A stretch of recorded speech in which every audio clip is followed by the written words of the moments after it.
Koalas normally sleep for more than 20 hours a day, and even when they're awake, you'd hardly know it.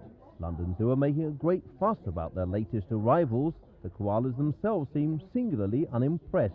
They obviously don't realise how lucky they are. In their native Australia, koalas are dying out. Here, they're being pampered on a diet of a special type of eucalyptus leaf, flown in from Devon and from a zoo in California, where they were born. The two koalas have come from San Diego. They're on loan to us. It's two females. And it's basically the beginning of a program where San Diego will lend us koalas, we hope, and we'll set up our own breeding program in the UK. The koalas haven't just got to adapt to a new homeland, they're also suffering from a bit of an identity crisis. At the age of 5 and 7, the zoo have decided they need new British names. They're asking for suggestions, but nothing, it seems, too sentimental. They tend to be rather aloof, more than anything else. They're happy to have, for example, their keeper go in and take care of them and offer them fresh eucalyptus, but their attitude is more or less, go ahead and clean up after me and feed me, but shut the door behind you on your way out. So what do they think of their new home? Presumably you'd have to catch them awake to find out. Mark Wadsworth, Thames News. Chia Chia may not know how, but the zoo's vets do. They gave Ching Ching the necessary help with semen taken from her mate after a knockout jab 18 weeks ago. The couple didn't even have to meet this time. All the introductions were done for them, which is just as well because pandas aren't the most amorous of creatures. And even getting them to move towards a snack can need lots of patience. If Ching Ching is pregnant in captivity, then it's a pretty rare thing. If she's become pregnant by artificial insemination, and the experts themselves aren't 100% sure, then it's a world first outside China. Well, we can't be absolutely sure, but all the laboratory pregnancy tests that we've carried out on her suggest, at least in comparison with animals with which we're more familiar, that she is in late pregnancy now. Has her behaviour changed? No, not at all. Appetite?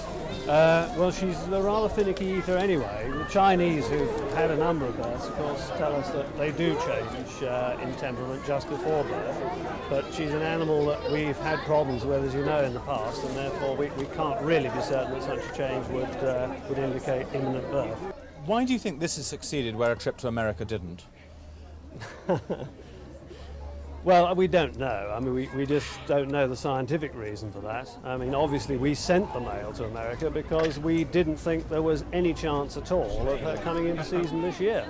And we only took a semen sample on the very remote off chance that we might have to use it under these circumstances, and luck was on our side. What is it about pandas that so attracts popular attention?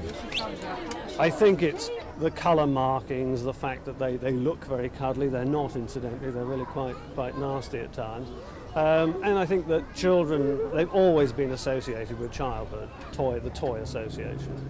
Is this something that you'll now be repeating, this artificial insemination of pandas? Well, it's part of a much bigger program, and we're working quite a lot with cats and monkeys and so on, and we've already had some successes in other species, but a success in this species would really be a very important one.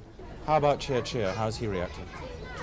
Completely oblivious. He has no idea what's going on the other side of that board. Attendances at the zoo have fallen this year. The average 1.5 million visitors is around 20% down. But everyone loves a baby, and Ching Ching and Chia Chia should soon have them pouring back through the turnstiles. Simon Westcott with the Giant Pandas, Thames News. Not a month old, but very much a VIP. A diet of whitebait, a sock to snuggle up to at night, and cuddles on demand. Blackfoot penguins are becoming endangered species in the wild, so it's cause for celebration whenever there's a newcomer at London Zoo. It varies from year to year, but at the moment we've got 6 eggs, which hopefully produce 6 babies tail end of this week. We also got 3 more eggs, which will hopefully hatch out into youngsters start of March onwards. We're doing very well. We've had 5 babies this winter so far. Are they hard to look after, hard to keep? Not really, no. Once you've actually had a couple of years' experience in hand rearing penguins, it's just easy. It's like anything really, but we've kind of got the job down to an art now. We're very successful here. There's a not-so-little Littlin in the nursery as well. 7 weeks old, the diet's changed from whitebait to sprats, the temperament from cute to cautious. Perhaps he's heard it's cold outside, and there's only 3 weeks to go before the rest of the baby fluff's fallen out, and he'll be introduced to the water. Trisha Ingram's at London Zoo, Thames News. When mum's deserted you or you're having a very disturbed home life, this is where you end up. In the incubator, watched by the public as you go through egghood and chickenhood to fully fledged penguinhood. Fed on a diet of mashed up sprats and herrings with not a chip inside. Although Blackfoot penguins have been reared in captivity for 11 years, this is the first time visitors will be able to see it happening.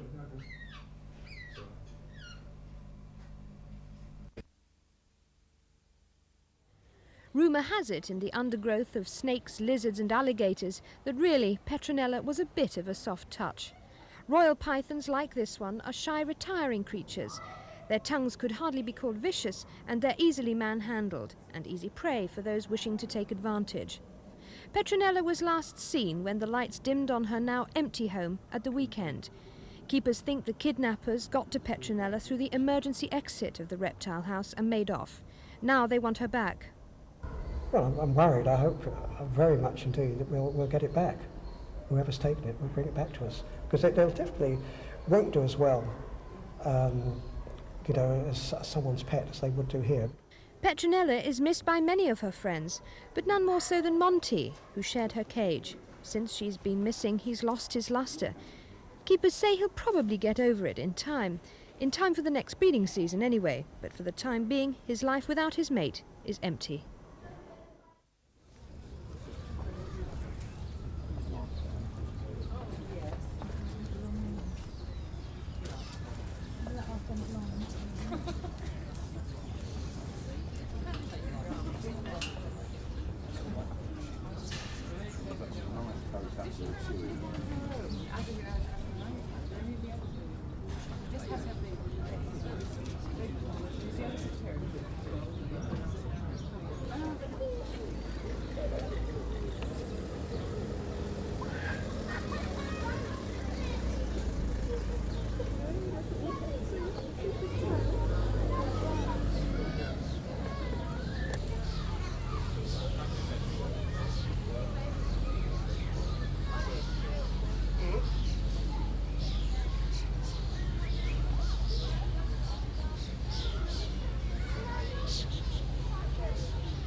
Natalie, Laura, Francis and Philippa Gardner arrived early at London Zoo to meet their very special Christmas present, who didn't turn out to be quite what they'd bargained for. I thought it might be a bit smaller, but I don't really mind if it's this big.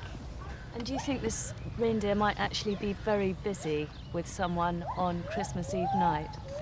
Father Christmas. Did you expect the reindeer to have a shiny nose? Why is that? Because it's a reindeer. After the children had had a quiet word with Rudolph about the exact contents of the stocking he'll be delivering, they were presented with their special reindeer adoption certificates and the free tickets their aunt and uncle who bought the gift hope will encourage more trips to visit their new pet. It's a good opportunity for us to give the kids something that's very exciting for them to use, not only for Christmas Day but throughout the course of the year. It seemed like a good opportunity for us to help the zoo out as well, I think. How much has Rudolph Gardner, as he's now called, the reindeer, cost you? Well, we got 4 shares for £60, so for the 4 of them, that's not bad for a nice present.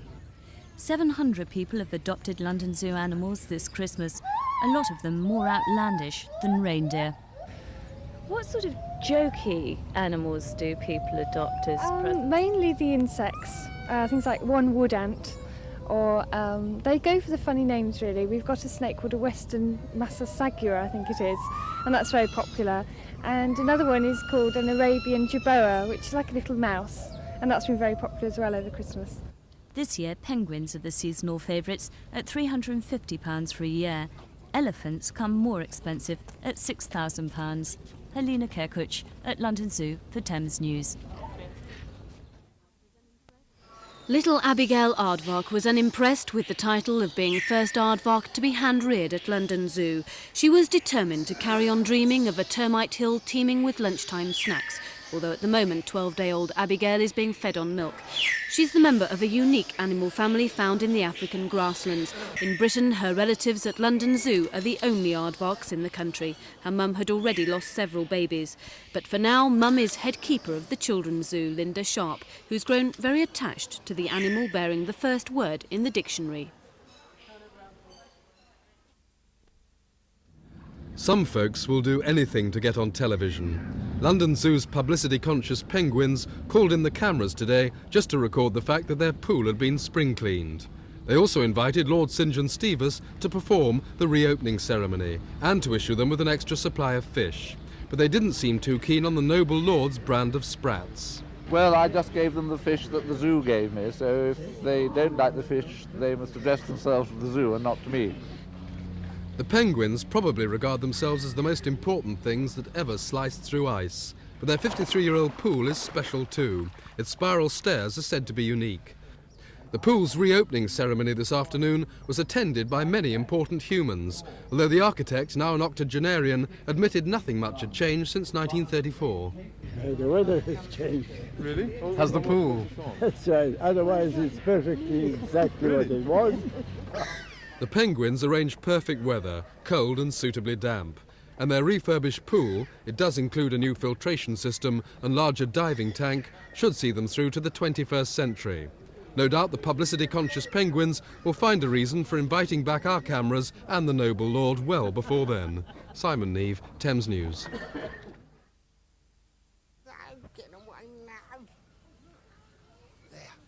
There. Isn't it?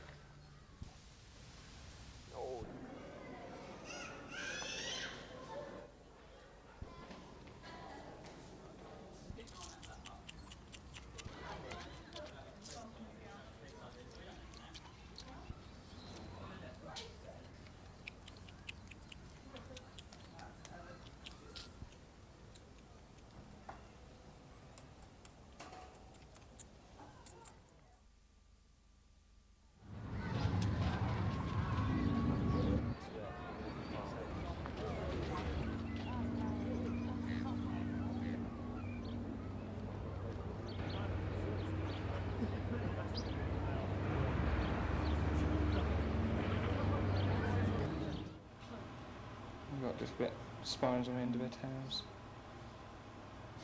I suppose they both sit happily in your hand, will they? Will they fight for yeah, always two more spines. spiking and then won't you?